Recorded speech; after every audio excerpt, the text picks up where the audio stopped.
Mesdames, Mesdemoiselles, Messieurs, bonjour. Eh bien, c'est par la situation au Proche-Orient que nous allons encore commencer ce journal, car ce matin, la situation est très grave en Jordanie.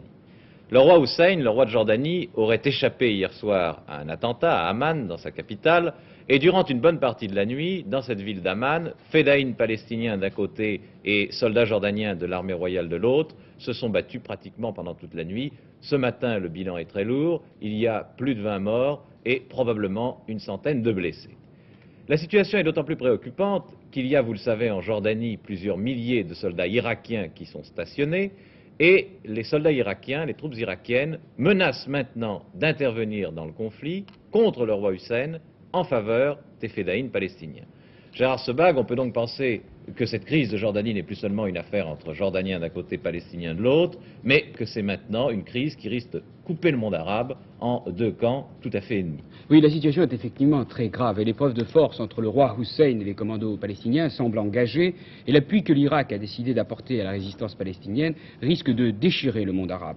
Il y a quelques instants, une dépêche annonçait d'ailleurs que les Syriens voulaient également mettre à la disposition des forces palestiniennes leur armée. D'ailleurs, si vous voulez, on peut voir sur une carte la situation de la Jordanie qui est prise pratiquement en étau, d'une part, entre la Syrie et l'Irak. Et les troupes irakiennes sont, elles, à Irbid, et il y a 12 000 hommes qui sont particulièrement bien armés, puisqu'ils ont des chars et même de l'artillerie. Et cela pourrait être très difficile aux troupes du roi Hussein de venir à bout de ces soldats, alors que l'armée palestinienne est à leur côté, d'une part, et que, d'autre part, la fameuse Légion arabe a été brisée par la guerre des 6 jours, et que, d'autre part, il y a beaucoup de Palestiniens qui sont au sein de cette armée. Mais par contre, il faut aussi rappeler que des forces saoudiennes sont en Jordanie et l'on pourrait arriver à une situation qui pousserait les Syriens et les Irakiens à se trouver face aux deux régimes royalistes, les deux derniers régimes royalistes du monde arabe, c'est-à-dire l'Arabie saoudite et la Jordanie. Le roi Faisal a toujours apporté son soutien au roi de Jordanie. Oui, c'est ça. D'un côté, les Irakiens, les Syriens soutiennent les fédayines palestiniens. De l'autre, il y a Hussein qui pourrait bénéficier de l'appui des troupes saoudiennes qui sont stationnées quelque part par là. C'est ça. Alors donc ce serait vraiment le déchirement du monde arabe. Alors, si vous voulez, on va remonter un peu à la journée d'hier et voir comment ces incidents ont éclaté. Le roi Hussein se rendait hier à l'aéroport d'Amman pour accueillir sa fille aînée qui rentrait de voyage. Le roi aurait essuyé des coups de feu dans sa voiture et un obus de bazooka aurait même été tiré, détruisant une voiture de sa suite. Aussitôt, apprenant cette nouvelle, l'armée bédouine, qui depuis déjà plusieurs jours encerclait les camps de Palestiniens et les sièges des différentes organisations de fédayines, se sont mis à tirer à l'aide de canons et de chars. Ce fut, paraît-il, une nuit folle à Amman. Les habitants de la capitale, terrorisés, s'étaient réfugiés dans les caves, alors que la radio d'Amman diffusait des chants patriotiques et des messages de félicitations au roi Hussein. Des incidents avaient déjà éclaté, vous vous en souvenez, il y a 3 jours à Amman, des incidents très graves. Voici d'ailleurs quelques images sur les dégâts de ces incidents. Ceci est l'hôtel Jordan, où en général descendent tous les correspondants de presse qui se rendent en Jordanie, et des obus ont même été tirés contre cet hôtel. Oui, il y a un de nos confrères de l'AFP qui a reçu une roquette dans sa chambre, et par bonheur, il n'était pas là, il était en ville à ce moment-là. Sans ça, il aurait probablement été tué.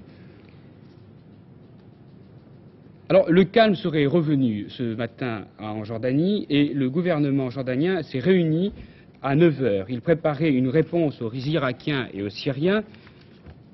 Et de l'autre côté du Jourdain, les Israéliens suivent, eux, avec beaucoup d'attention l'évolution des combats, car ils verraient très mal la chute du régime de Hussein, qui lui a accepté le cessez-le-feu, alors que l'Irak et la Syrie, eux, se rangent dans le camp des très durs et n'ont jamais caché qu'il n'y avait aucune solution possible avec les Israéliens.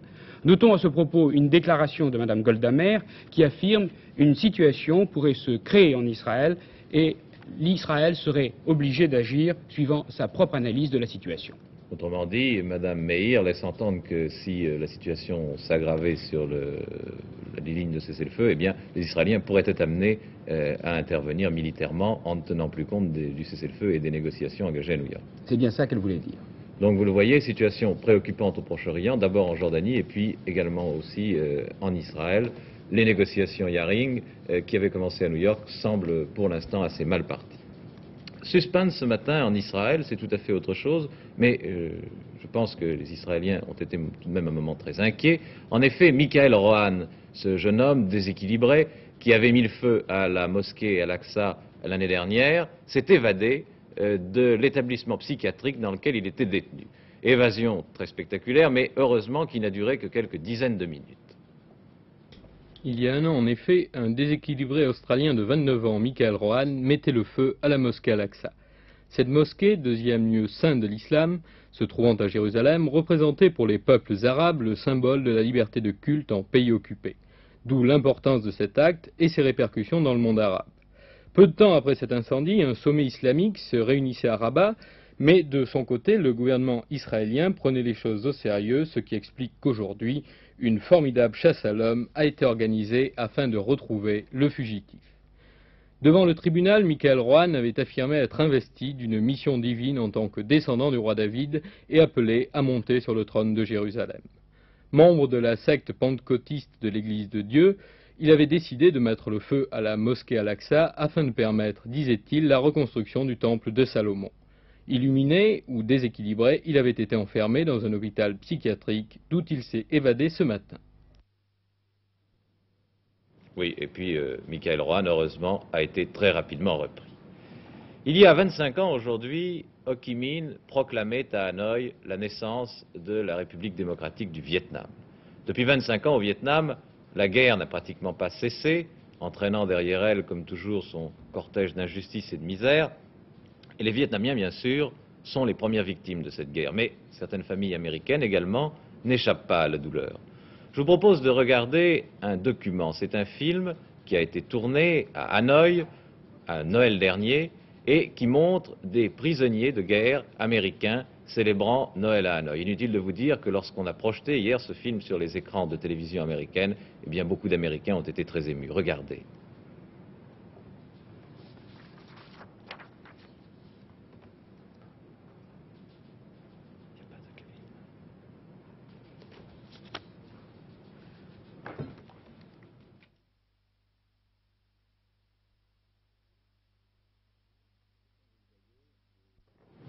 Ce sont, vous le voyez, des prisonniers de guerre américains à Hanoï.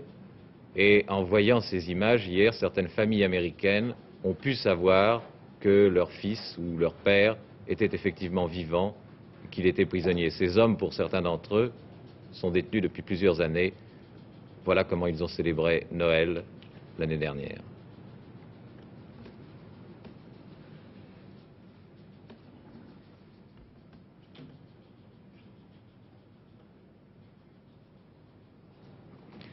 Un déséquilibré a été arrêté ce matin en Italie. Il avait tenté de lancer des pierres sur le pape Paul VI, qui se trouve à Castel Gandolfo et qui donnait sa bénédiction publique. Le souverain pontife d'ailleurs ne s'est aperçu de rien, car les pierres ont ricoché sur un mur et le déséquilibré, bien sûr, a été arrêté. Venons-en à la politique française à présent. Peu de choses à dire en ce qui concerne l'élection législative de Bordeaux. La campagne électorale, vous le savez, a commencé. M. Chaban-Delmas, hier, a visité les vieux quartiers de la ville à pied. Quant à M. Servan-Schreiber, eh bien, il est en train d'installer sa machine électorale, une quarantaine de personnes qui vont travailler à Bordeaux, un peu comme elles l'ont fait à Nancy. Ce matin, le Conseil des ministres s'est réuni, comme chaque mercredi, à l'Élysée, sous la présidence de M. Pompidou, et on a assez longuement parlé à ce Conseil des ministres de la réforme fiscale, du projet mis au point par M. Giscard d'Estaing. Le porte-parole du gouvernement, M. Léo Hamon, nous en parlera ce soir de ce projet, des grandes lignes de ce projet. Pour l'instant, je pense que nous pouvons essayer d'avoir les premières réactions à la Bourse de Paris, si Gérard Vidalanche est là. Gérard Vidalanche ? Oui, je suis là. La Bourse de Paris, vous savez, attend, comme tous les Français, un peu l'économie de cette réforme fiscale. Les Français sont toujours méfiants et sur leur garde quand il s'agit de rénover le système fiscal. Quoi qu'il en soit, les trois grandes idées qui sont prêtées au gouvernement, évidemment, sont généralement bien accueillies par le public. En effet, la première idée, c'est l'allègement de la charge fiscale. Il faut savoir que lorsque les Français gagnent 100 francs, eh bien, la collectivité prélève 38 francs 60 et les charges, les cotisations sociales, plus exactement, 13 francs 60. Eh bien, il faut dire que, donc, les Français sont les plus lourdement chargés, si vous voulez, sur le plan fiscal, les plus lourdement frappés en Europe. Seuls les Suédois sont les plus frappés par rapport aux Français et aux autres Européens. La deuxième idée, en dehors donc de l'allègement de la charge fiscale qui peut peser sur le développement économique, est une condition primordiale du progrès social, il y a une meilleure répartition de l'impôt.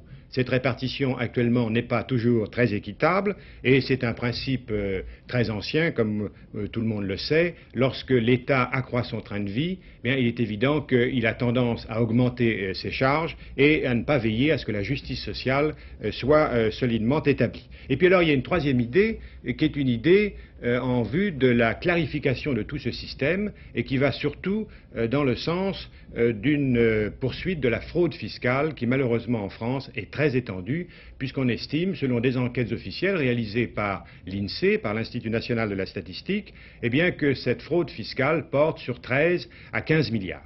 Alors quel est les thèmes de cette réforme? Eh bien, très brièvement, parce qu'on ne peut pas rentrer dans les détails, ce que l'on peut dire d'abord, c'est qu'il n'y aura pas d'impôt nouveau. C'est important, il n'y aura pas d'impôt sur le capital, il n'y aura pas d'impôt par exemple sur les plus-values boursières qui intéressent évidemment directement le marché financier, il n'y aura pas d'aggravation de l'impôt sur les bénéfices des sociétés et surtout, il n'y aura aucune modification sur le quotient familial. Alors, en ce qui concerne l'impôt sur le revenu, il y a un certain nombre de précisions maintenant qui filtrent et qui sont tout de même immédiatement intéressantes pour les Français. C'est que les contrôles fiscaux, justement, seront doublés dans la période qui coïncide avec le 6e plan, car il faut recruter du personnel précisément pour vérifier les déclarations de revenus. Deuxièmement, les tranches du barème seront élargies en ce qui concerne l'impôt sur le revenu d'environ 5%. La taxe complémentaire sera définitivement supprimée en 1971. Pour les petits revenus, eh bien, des allégements supplémentaires seront consentis et ce qui est important, les salariés rémunérés au SMIC seront enfin complètement exonérés. Pour les moyens et gros revenus, il y a un point d'interrogation. On ne sait pas si les majorations précédentes seront totalement supprimées. Elles avaient été atténuées de moitié l'année dernière. Enfin, le recouvrement de l'impôt sera accéléré, c'est-à-dire qu'il y aura un plus grand nombre d'acomptes provisionnels. Enfin, en ce qui concerne les impositions sur la consommation, c'est-à-dire ce qu'on appelle la TVA, il y aura à la fois une simplification et une réduction du nombre de ces taux. Actuellement, il y a 4 taux. Il est évident que c'est un casse-tête chinois, un véritable cauchemar. Je crois que le mot n'est pas trop fort pour les artisans, les commerçants et les patrons. Eh bien, il est question de réduire pour les produits alimentaires, dès l'année prochaine, la taxe actuelle qui est de 17,6% pour la ramener à 7,5%. Vous voyez qu'il y a un ensemble tout de même assez ambitieux et surtout, il n'y a pas d'impôts nouveaux, il y aura au contraire allègement pour les petits revenus. Je vous retrouve tout à l'heure pour les commentaires sur la physionomie de la Bourse de Paris à la fin de ce journal. On connaît maintenant les raisons de l'incendie de Compiègne qui, vous le rappelez, a fait 4 morts et une vingtaine de blessés dimanche. C'est un affaissement de terrain qui a probablement provoqué une fissure dans une conduite de gaz et c'est ce qui pourrait expliquer l'explosion. Le patron de la NASA, le Dr Pence, va tenir tout à l'heure une conférence de presse à Cap Kennedy pour faire le point sur les vols Apollo et on pense qu'il annoncera très certainement la suppression de 2 des derniers vols Apollo à destination de la Lune. Cela n'empêche que les Américains préparent tout de même à Cap Kennedy Apollo 14, qui est toujours prévu pour le 31 janvier prochain. Les 3 cosmonautes, dont Shepard que vous voyez ici, ont effectué hier pour la première fois un vol simulé à 60 000 mètres et tout s'est passé normalement. Les habitants des côtes écossaises et irlandaises, plus exactement galloises, près de la mer d'Irlande, ont profité hier du premier bang supersonique de Concorde. Je dis profiter, disons qu'ils étaient attentifs et qu'ils ont voulu voir comment les choses se sont passées. C'était en effet hier la première fois que le prototype anglais de Concorde passait le mur du son au-dessus de zones habitées. Regardez et écoutez. Tout était prêt le long du parcours pour enregistrer le bang émis par le Concorde au passage du mur du son.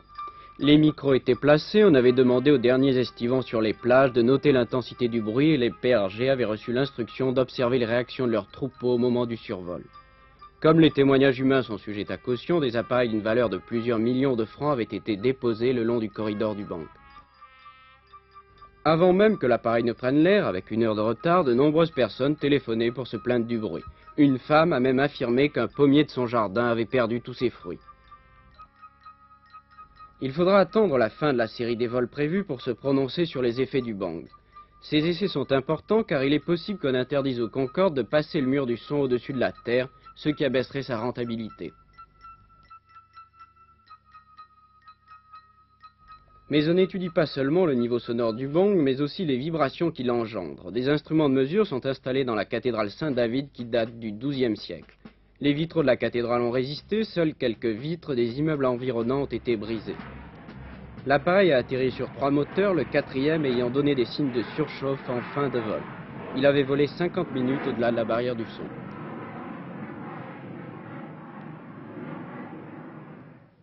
On vient de m'apporter le bilan des accidents de la route, bilan officieux, mais enfin que j'espère définitif, pour les grands retours du mois d'août. 172 morts, 2793 blessés, dont 996 grièvement. C'est évidemment un bilan très lourd, et pourtant, il est beaucoup moins lourd que l'an passé. Il y avait eu, pour ces mêmes retours du mois d'août, 211 morts. 172 donc cette année, 211 l'année dernière. Venons-en à autre chose qui peut peut-être vous intéresser si vous avez de l'argent de côté et que vous désiriez acheter une petite propriété à la campagne. Il s'agit d'une vente aux enchères qui va avoir lieu la semaine prochaine. Regardez. Aéronaval à vendre. Et oui, voilà ce qu'on peut trouver dans le sommaire des prochaines ventes aux enchères de l'administration des domaines. Désaffectée depuis plusieurs années, la base aéronavale que la Marine nationale avait installée à Querqueville, dans le Nord Cotentin, sera en effet mise aux enchères publiques mercredi prochain à la mairie de Cherbourg. Base aéronavale à vendre, mais aussi à emporter le plus vite possible. L'acquéreur aura jusqu'à la fin du mois de février prochain pour déménager toutes les installations de cette base, car la Marine tient à conserver le terrain. Ainsi, il lui faudra à l'acquéreur démonter et emporter quelques 950 tonnes de plaques d'envol ou encore une centaine de tonnes de grillage américain. Il faudra acheter tout d'un coup car le lot n'est pas divisible et on a déjà calculé que pour enlever l'ensemble, il faudra à peu près 2 trains complets de 50 wagons chacun. Voilà, avec l'embarras du choix, si vous avez de l'argent, je crois qu'il en faut beaucoup. Et surtout, je me suis laissé dire que cette base aéronavale, il fallait l'acheter totalement, qu'elle n'était pas divisible. Michel Drucker, les sports, le football, c'est une chose qui intéresse tous nos amis téléspectateurs amateurs de sport, car la Fédération française de football a fait un certain nombre de propositions à l'ORTF pour la transmission des matchs. Alors où en est-on? Eh bien, la direction de notre maison étudie très soigneusement ce dossier, ce projet de la Fédération française concernant la retransmission des matchs, et le directeur général de l'Office, M. Jean-Jacques de Bresson, répondra ensuite au président de la Fédération française de football, M. Jacques Georges. Il faudra attendre quelques heures, peut-être demain matin, pour avoir une réponse définitive. Bon, en tout cas, ça c'est pour toute l'année qui vient. Et il y a un premier match de football international samedi, France-Tchécoslovaquie. Oui, et là, les soucis du sélectionneur commencent. En effet, après le forfait de Robert Herbin, Georges Boulogne, responsable de l'équipe nationale, a enregistré celui de Révelli. En effet, Révelli ne pourra pas jouer non plus, il est blessé à la cheville. C'est très dommage, car il aurait été très intéressant de voir au centre de l'attaque française Loubet et Philippe Gondé, ou Révelli et Philippe Gondé, les compositions, les solutions sont très nombreuses. Nous avons Larquet, nous avons Beretta, nous avons Loubet, nous avions Révelli, nous avions Gondé. Maintenant, il n'y a plus de Révelli. Que fera le sélectionneur? Nous le saurons demain. En tout cas, c'est un retour sympathique que celui de Philippe Gondé. Nous allons voir maintenant une photo. Philippe Gondé revient après plusieurs années d'éclipse. Il avait été, après la Coupe du Monde 66, il avait été sérieusement blessé. Il avait été opéré plusieurs fois des ligaments du genou. Et puis, sans se décourager, il retrouva peu à peu la grande forme et il est redevenu un des meilleurs avant-centres français. Son retour en équipe de France, je le répète, fera plaisir à ses supporters qui sont très nombreux. En raison de ce match France-Tchécoslovaquie, le championnat de France de football s'accorde une semaine de repos et de nombreuses équipes en profitent pour parfaire leurs conditions physiques. C'est le cas de l'Olympique lyonnais, avec Coluna, l'ancien international portugais, qui sera ce soir à 20h30 à Jean-Bouin pour rencontrer le Paris Saint-Germain, une équipe du championnat national qui a battu récemment Quevilly. Et puis l'Olympique de Marseille sera également à Paris vendredi à 20h30 à Saint-Ouen avec ses vedettes Skoblar et Magnusson. L'équipe de Marseille rencontrera une équipe composée de joueurs du Red Star et de Paris-Joinville. Natation. Les universiades à Turin? Les universiades, oui, j'allais en parler. Les épreuves d'athlétisme commencent aujourd'hui. Les chances françaises reposeront sur Bourbeillon, Nicolo, Carrette, Danick, Le Borgne et François Tracanelli, le sauteur à la perche. Hier, je vous le rappelle, une bonne performance. Le tennisman français Patrick Proisy, que voici, s'est qualifié pour la finale de ces universiades en battant l'Italien Maioli en 2-7. Natation, je voulais vous dire que les nageurs français sont partis pour Barcelone, où vont avoir lieu, vous le savez, ce week-end, les championnats d'Europe. Notre confrère de l'équipe, Jean-Pierre Lacour, prévoit 5 places sur le podium et 15 finalistes possibles. Aviron, championnat du monde au Canada, là, pas de problème, les deux Allemagnes et l'URSS l'emporteront sans doute.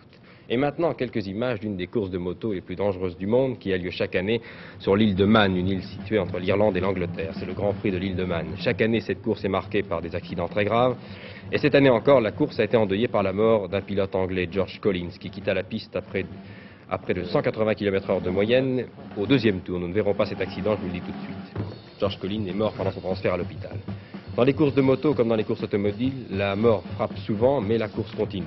Et cette course disputée à plus de 140 de moyenne impressionnante, a été remportée de haute lutte par Alan Steele, un fermier de 31 ans qui abandonnera très certainement les travaux des champs pour se consacrer essentiellement à son sport favori, le voici.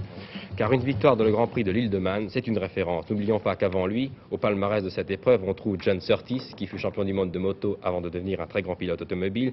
Brian Redman fut un grand champion de moto avant de devenir un excellent pilote, il est chez Porsche. Michael Woods, sans oublier bien sûr l'Italien Agostini, qui est le champion du monde actuel de moto. Rien à ajouter, Michel Drucker? Rien à ajouter. Tout a été dit, c'est parfait. Nous avons appris ce matin la mort de Bernard Noël. Bernard Noël, c'est peut-être un nom qui vous dit peu de choses, mais cette photo vous le montre sous les traits de Vidocq que vous avez vu à la télévision. Bernard Noël, c'était un homme qui était encore jeune, il avait seulement 44 ans, c'était un homme qui avait fait beaucoup de télévision, et ça a été aussi un grand acteur de cinéma. Nico veut que tu restes dans ta chambre. 2 jours et 2 nuits enfermés, ça suffit, moi j'ai besoin d'air. Tout ça ne m'amuse pas, mais je fais ce que Domenico me dit. T'as un revolver? Allez, allez, va. Fais pas le couillon. Non, mais je serais curieux de savoir ce que tu vas faire. Hein? Tu vas probablement m'assommer. Et alors? J'aime pas cette histoire. Je te l'ai déjà dit. Pourquoi fais-tu ce qui ne te plaît pas? Parce qu'il y a des choses dont j'ai envie, et pour les avoir, il y a des choses que je suis obligé de faire. Pas plus compliqué que ça. Et maintenant, tu rentres dans ta chambre.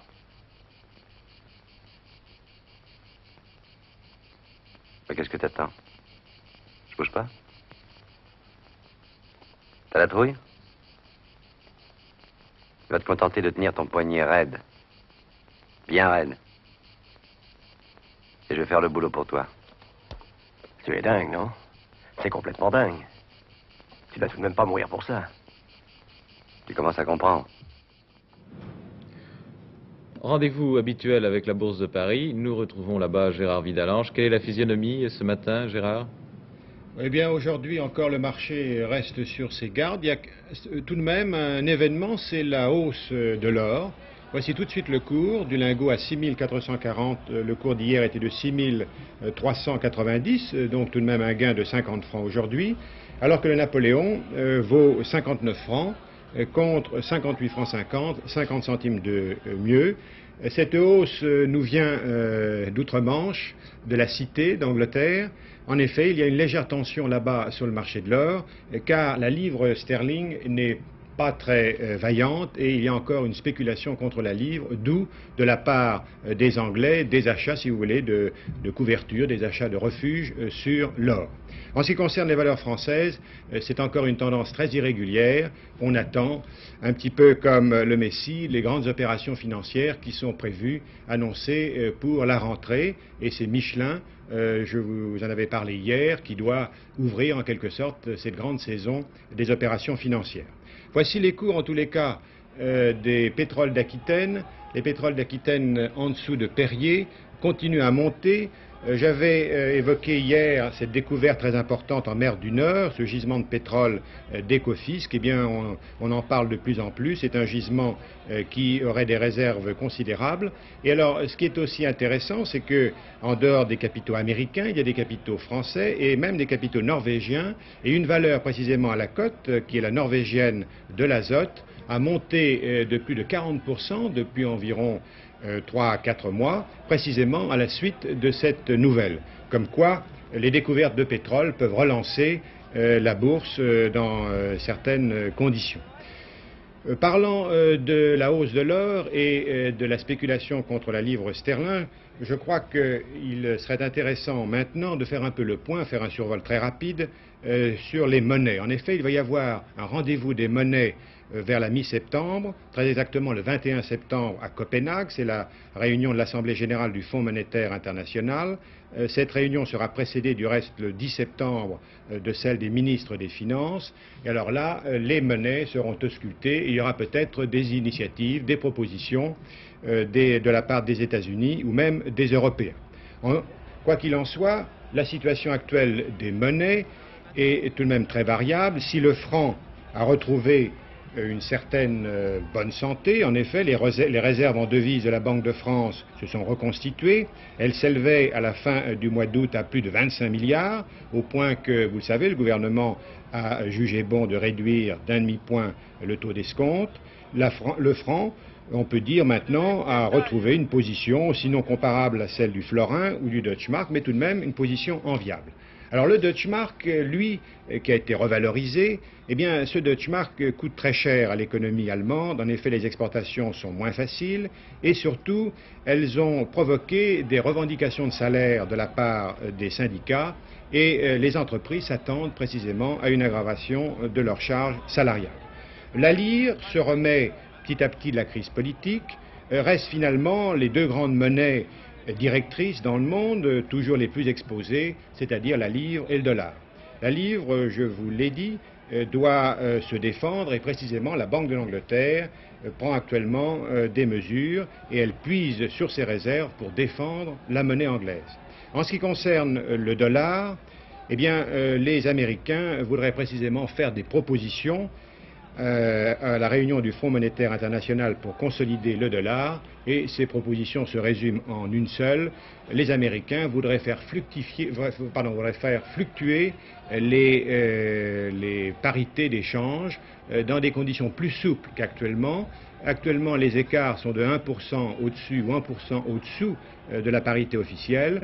Eh bien, les Américains voudraient faire flotter leur monnaie, ce qui évidemment permettrait donc de consacrer plus facilement la dépréciation du dollar. Quoi qu'il en soit, les Européens sont opposés à cette initiative américaine pour l'instant et on verra si à la réunion précisément de Copenhague le 21 septembre, les Européens montreront un front uni vis-à-vis de ce problème des monnaies.